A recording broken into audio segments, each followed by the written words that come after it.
আরে কি ব্যাপার, ওইটা আবার কি? ওটা তো দেখি ফলের দোকান। আরে রাজুর বাবা দাঁড়াও দাঁড়াও, ওইখানে কিছু একটা নিব আমি। এখানে আবার কি কি ফল আছে দেখতে লাগবে তো আমাকে।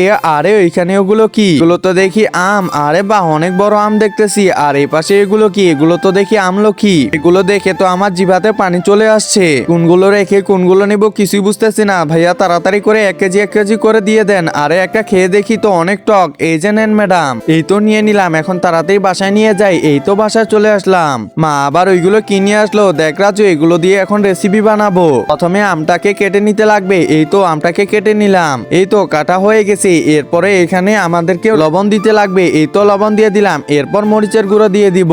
একজন মা কতটা আপন হয়ে থাকে যার মানেই তাকে জিজ্ঞাসা করে দেখো। তো দেখা যাক বন্ধুরা, এই মায়ের জন্য কে ভিডিওটিতে লাইক এন্ড সাবস্ক্রাইব করে।